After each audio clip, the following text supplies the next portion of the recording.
Tulip সিদ্দিকীর আর্থিক অনিয়মের সংবাদগুলো যখন একে একে বের হয়ে আসছে, ঠিক তখনই আরেকটি দুঃসংবাদ হাসিনা মুজিব পরিবার এবং তাদের আত্মীয় হিসাবে শেখ রেহানার দেবর তারেক সিদ্দিকীর আবেদন প্রত্যাখ্যান হয়েছে। তিনি মূলত অ্যাপ্লাই করেছিলেন ইউরোপের দেশ মাল্টায় অভিবাসন নীতি গ্রহণ করে সেখানের নাগরিকত্ব নেওয়ার জন্য, কিন্তু তার এবং তার কন্যার এবং সেই পরিবারের আবেদনটি প্রত্যাখ্যান করে দিয়েছে মাল্টা সরকার। একে একে এইভাবে যে দুর্নীতির চিত্রগুলো বের হয়ে আসছে হাসিনা মুজিব পরিবার, এবং বিশেষ করে গত 16 বছর ক্ষমতায় থাকার ফলে ক্ষমতার অপব্যবহার করে যে দুর্নীতির রাম রাজত্ব তারা কায়েম করেছিলেন, তারই প্রতিদান স্বরূপ তারা হয়তোবা এগুলা পাচ্ছেন। সারা বিশ্বেই এখন হাসিনা এবং তার পরিবার লণ্ডভণ্ড।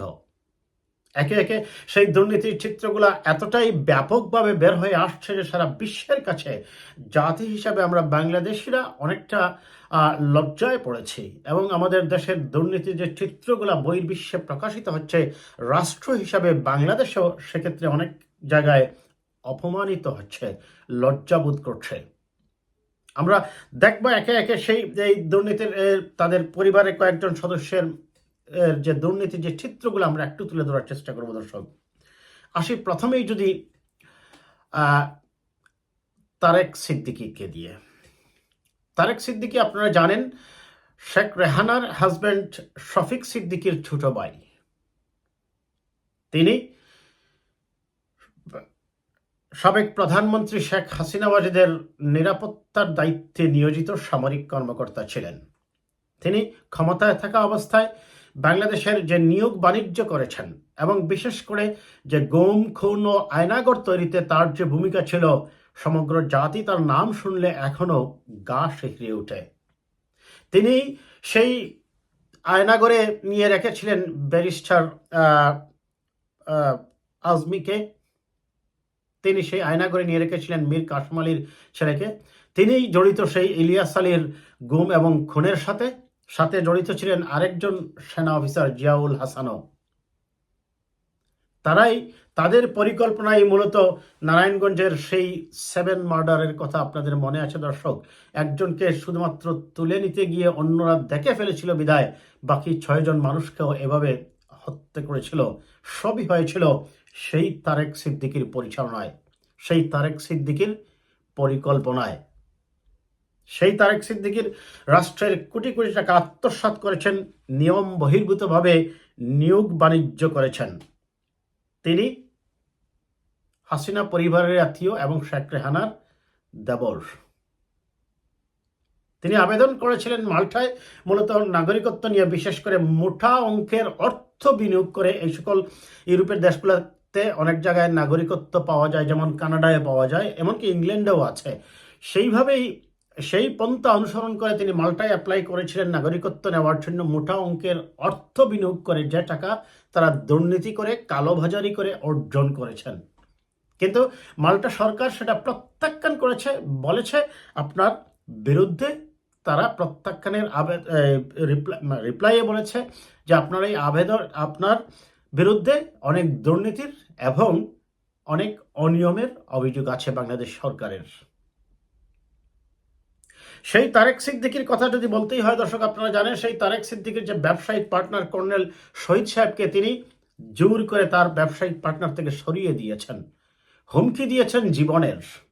পালিয়ে এসেছেন কর্নেল শহীদ সাহেব, যাকে আপনারা চিনেন। সেই সোশ্যাল মিডিয়ায় তিনি, তার একটা চ্যানেলও আছে এবং কথা বলেন রেগুলারলি। সেই তারেক সিদ্দিকীর কথা যদি বলে, সেনাবাহিনীতে নিয়োগ বাণিজ্য বিশেষ করে কোনো ধরনের নিয়ম নীতির তোয়াক্কা না করে নিজেদের পছন্দের লোকদেরকে প্রমোশন দিয়েছেন। এবং সেই তারেক সিদ্দিকীকে নিয়ে সাবেক সেনাপ্রধান জেনারেল আজিজ সাহেবের একটি অডিও কল আপনারা শুনেছিলেন। সেখানে জেনারেল আজিজ সাহেব বলছেন এখন তো সেনাবাহিনী সহ সব কিছুই দেখভাল করছেন তারেক সিদ্দিকী। কে আসলে সেই তারেক সিদ্দিকী? তিনি শেখ হাসিনার পারিবারিক সদস্য এবং শেখ রেহানার দেবর।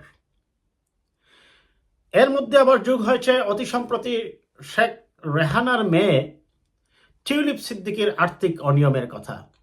টিউলিপ সিদ্দিকী তার আমি বলবো যোগ্যতায় দক্ষতায় রাজনীতি করে আজকে ব্রিটিশ রাজনীতিতে এই পর্যন্ত এসেছেন। তবে তার এই রাজনীতিতে উত্থানের জন্য অবশ্যই তার যে পরিচয় বাংলাদেশের সাবেক প্রধানমন্ত্রী শেখ হাসিনার বোনের মেয়ে বা তার খালা, সেই পরিচয়টা কাজ করেছে, তাতে কোনো সন্দেহের অবকাশ নেই। তাকে অনেক চড়াই উতরাই পেরিয়ে তিনি পেয়েছিলেন মন্ত্রিত্বের দায়িত্ব, ছোট একটি মন্ত্রিসভার দায়িত্ব পেয়েছিলেন। সাথে ছিল তার দায়িত্বটা যে ব্রিটিশ সোসাইটিতে আর্থিক অনিয়মের দুর্নীতিও দেখার জন্য। কিন্তু তিনি নিজেই দুর্নীতিতে জড়িত হয়ে পড়লেন।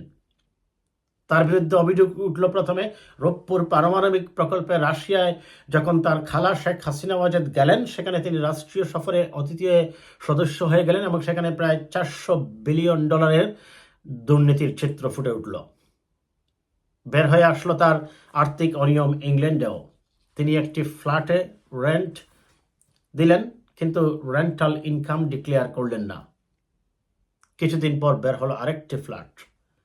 অতি সম্প্রতি এখন আরেকটি ফ্ল্যাট বের হয়েছে এবং সেটাও বলা হচ্ছে যে তাকে অনুদান দিয়েছেন বা গিফট করেছেন কেউ একজন। বলা হচ্ছে তিনি শেখ পরিবারের সাথে সম্পর্কিত এবং তাদের ক্লোজড টাই থাকার কারণে তিনি বিনামূল্যে সেটি টিউলিপ সিদ্দিকীকে দান করেছেন। কেনই বা তিনি দান করতে যাবেন? কি তার স্বার্থ? অভিযোগ আছে এটার বিনিময়ে তিনি বাংলাদেশে কাজের মূল্যমান এবং কাজের মান বজায় না রেখে কম দামে অবৈধভাবে কাজগুলা করেছেন কনস্ট্রাকশনে, আর সেখান থেকেই সেই উদ্বৃত্ত টাকাটা দিয়েই তিনি এখানে টিউলিপ সিদ্দিকীকে দিয়েছেন ফ্ল্যাটটি। একে একে টিউলিপ সিদ্দিকীর বিরুদ্ধে যে দুর্নীতির চিত্র বের হয়ে আসছে, লেবার পার্টি পড়েছে রাজনীতিবিদদের কাছ থেকে প্রেসারে। বারবার ব্রিটিশ প্রধানমন্ত্রীর কাছে প্রশ্ন করা হচ্ছে যে আপনারা টিউলিপ সিদ্দিকীকে সরাচ্ছেন না কেন? প্রতিদিনই সংসদে এটা নিয়ে আলোচনা হচ্ছে, প্রেসার আসছে তার নিজ দলের পক্ষ থেকে, যার ফলে ব্রিটিশ সরকার এবং লেবার পার্টি বাধ্য হয়েছে ঘোষণা করতে যে টিউলিপ সিদ্দিকীর রিপ্লেসমেন্ট অন্য কাউকে খোঁজা হচ্ছে। তার মানে আমরা ধরে নিতেই পারি যে টিউলিপ সিদ্দিকী মোটামুটি মন্ত্রিত্ব থেকে চলে যাচ্ছেন। কেন এই দুর্নীতি? পুরো রাষ্ট্র, আমি আসছি সেই কথায় পরে দর্শক, আরো দুই একজন সদস্যের কথা বলি। সেই হাসিনা মুজিব পরিবারের সদস্য শেখ সেলিম, মনে আছে আপনাদের? তিনি একজনকে চড়ও মেরেছিলেন। মাফিয়া হিসেবে ঢাকা শহরে ঘুরে বেড়াতেন, দাম্ভিকতা দেখাতেন, ছিল তার ব্যক্তিগত জীবনের সেই একজন নায়িকার সাথে পরকীয়া প্রেমের সেই রসাত্মবোধক গল্পের কাহিনী। সেটা কতটুকু সত্য মিথ্যার তদন্ত হলে হয়তো বা বের হয়ে আসবে। সেই শেখ পরিবারের সদস্য শেখ ফজলুল তাপস ঢাকা শহরের মেয়র হয়েছিলেন বিনা ভোটে। তিনি দাম্ভিকতা করে বলেছিলেন যে একজন সাবেক বিচারপতিকে, তিনি প্রধান বিচারপতিকে সরিয়ে দিয়েছেন। গোলা পানিতে নিয়ে মানুষকে চুবানোর কথা বলেছেন। অবশ্য তার খালা শেখ হাসিনা ওয়াজেদও প্রদ্যাবিদের উপর থেকে ডক্টর মোহাম্মদ ইউনূসকে পানিতে চুবানোর কথা বলেছিলেন সাবেক প্রধানমন্ত্রী বেগম খালেদা জিয়াকে পদ্মা ব্রিজের উপর থেকে টুস করে ফেলে দিতে। সেটি তাদের পরিবারেরই ঐতিহ্য। শুধু কি তাই, সেই শেখ ফজলেনুর তাপসের ভাই আরেকজন হচ্ছেন যে যুবলীগের চেয়ারম্যান শেখ পারস, তিনিও বিচারপতি নিয়োগে দাম্ভিকতা দেখিয়েছেন। ঢাকা শহরে বেরিয়েছেন তারা একজন মাফিয়া হয়ে, গানম্যান নিয়ে ঘুরিয়েছেন, কথা বলেছেন মানুষের সাথে তুচ্ছ তাচ্ছিল্যের সুরে। আজ এই নিউজগুলো একে একে বের হয়ে আসছে। বিশ্বের প্রতিটি দেশেই যেখানেই আছে সেই হাসিনা মুজিব পরিবার, তাদের দুর্নীতি এবং পুরো পরিবারটাই দুর্নীতির আষ্টে পৃষ্ঠে জড়িত হয়ে পড়েছে। শেখ হাসিনার নিজের ছেলে সজীব ওয়াজেদ জয় উকিঝুঁকি দিচ্ছেন মাঝে মধ্যে বাংলাদেশের রাজনীতিতে প্রবেশ করার, কিন্তু তার ব্যক্তিগত জীবন, তার পারিবারিক জীবনের নানা স্ক্যান্ডাল এবং তার চলাফেরা, জীবনধারা, জীবন স্টাইল, লাইফস্টাইল সমালোচনার জন্ম দিচ্ছে একের পর এক।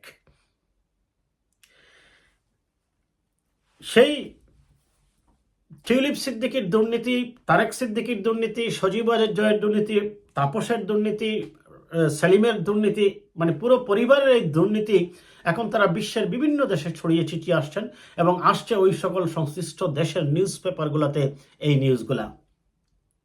Business Standard, Financial Times, Sunday Times সহ বিভিন্ন স্বনামধন্য, এমনকি আল জাজিরায়ও রিপোর্ট হয়েছে সেই আপনার তারেক সিদ্দিকীর করাপশন এবং তার ব্রুটালিটি নিয়ে। পুরো বিশ্বেই রাষ্ট্র এখন এই পরিবারটির জন্য পড়েছে লজ্জায়। এই দুর্নীতি চিত্রগুলো বের হয়ে আসার কারণে রাষ্ট্রের মর্যাদা ক্ষুণ্ণ হচ্ছে। আজকে আমি যখন কথা বলছি, প্রফেসর ডক্টর মোহাম্মদ ইউনূস সাহেব টিউলিপ সিদ্দিকীর ব্যাপারে কথা বলেছেন। তিনি বলেছেন এটার সুষ্ঠু তদন্ত এবং কঠিন তদন্ত হওয়া উচিত এবং তদন্ত করে এটার বিরুদ্ধে ব্যবস্থা নিতে হবে।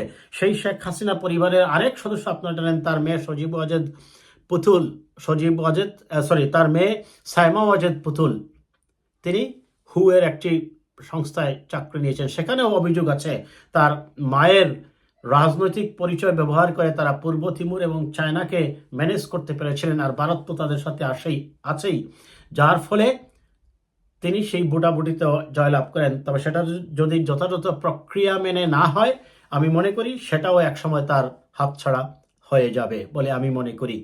আর যদি যথাযথ প্রক্রিয়া গ্রহণ করা হয় তাহলে তো সেটা অবশ্যই সাধুবাদ পাওয়ার যোগ্য। আমি আমার এই ভিডিওটার বটম লাইন টানব দর্শক, রাষ্ট্রে যখন